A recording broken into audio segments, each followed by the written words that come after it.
नमस्कार. समर्थ लेखणी न्यूज मध्ये आपलं स्वागत. मी अश्विन केळकर. पवित्र अधिक मास आणि भक्तीचा महाकुंभ. करमाळा नगरी आता लवकरच शिवमय होणार आहे.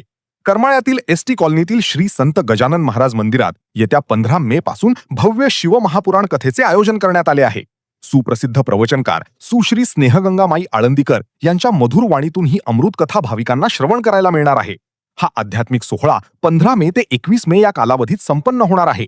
या कथेसाठी करमाळा शहरात आणि परिसरात सध्या कमालीचा उत्साह पाहायला मिळतोय. याच कार्यक्रमाच्या नियोजनाची माहिती देण्यासाठी 14 मे रोजी सायंकाळी 7:30 वाजता गजानन महाराज मंदिर येथे एका विशेष पत्रकार परिषदेचे आयोजन करण्यात आले होते. यावेळी आयोजक आणि प्रमुख उपस्थित मान्यवरांनी माध्यमांशी संवाद साधला. यावेळी माननीय श्रेणिक शेठ खाटेर यांनी कार्यक्रमाच्या नियोजनाचा सविस्तर आढावा मांडला. आतापर्यंत झालेली तयारी, भाविकांसाठी करण्यात आलेल्या सोयी सुविधा आणि कथेचे महत्त्व यावर त्यांनी प्रकाश टाकला. चला तर पाहूया श्रेणिक शेठ खाटेर यांनी नक्की काय माहिती दिली. तर विसरू नका, 15 ते 21 मे या काळात भक्तीच्या या महासागरात न्हाऊन निघण्यासाठी नक्की या. व्हिडिओ जर्नलिस्ट अविनाश जोशी यांच्यासह मी अश्विन केळकर, करमाळा. भागवत कथा, 2 रामकथा, डोक महाराजांची रामकथा, प्रदीपजी मिश्रांची शिवमहापुराण कथा, अशा 7-8 कथा आतापर्यंत आपण घेतल्यात. गेल्या 2 वर्षाखालीच अनुराधा दीदींची भागवत कथा घेतली. आणि ह्यावेळेस सगळ्यांचा विषय झाला की अधिक मास आहे आणि आपण शहरासाठी काहीतरी नवीन विषय घेऊ. तर अमरावतीच्या दीदी स्नेहगंगा दीदी आळंदीकर यांची कथा आम्ही एक 7-8 महिन्याखाली ऐकली आणि खूप छान वाटली. त्यानंतर त्यांचा तारखेसाठी पाठपुरावा केला आणि योगायोगाने आपल्या करमाळ्याच्या सर्वांच्या पुण्याईने, करमाळ्याच्या भाग्याने ही कथा आपल्याला अधिक महिन्याच्या सुरुवातीलाच मिळाली.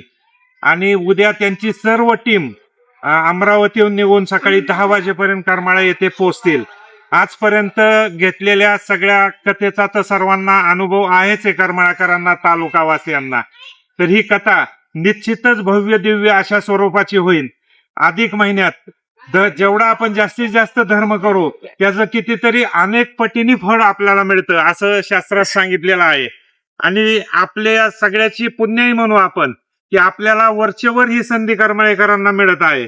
ह्या कथेतनं शंकर पार्वती भगवानचं चरित्रच याबरोबर बऱ्याच गोष्टी, जीवनात कसं वागावं, कसं राहावं, आईने सुनेशी, सुनेने सासूशी, भावाभावाने, ह्या जीवनातल्या प्रत्येक गोष्टी मारायला धन्यवाद देतो की ते सहकार्य करतात. म्हणूनच आमची सर्व टीम असे हे कार्यक्रम करमाळा शहरासाठी घेऊ शकते. तर निश्चितच आपण सर्वजण असंच सहकार्य भविष्यात करावं. आपण वेगवेगळ्या विषयावर वेगवेगळ्या संतांच्या, जे महाराष्ट्र लेवलला, भारत लेवलला गाजलेले आहेत, अशा संतांच्या, साधूंच्या कथा आपण करमाळ्यात निश्चित घेऊ. आणि असंच एक आनंददायी वातावरण करमाळा तालुक्यासाठी दर वेळेस करू. एवढंच मी सगळ्या उपस्थितांच्या वतीने, आमच्या समितीच्या वतीने सर्वांना आश्वासन देतो. आणि पुन्हा एकदा सगळ्यांनी जास्तीत जास्त कथेचा लाभ घ्यावा एवढी विनंती करून मी माझे 2 शब्द संपवतो. तुमच्या माझ्या मनातील विचार मांडते सांगते ती समर्थ लेखणी रे.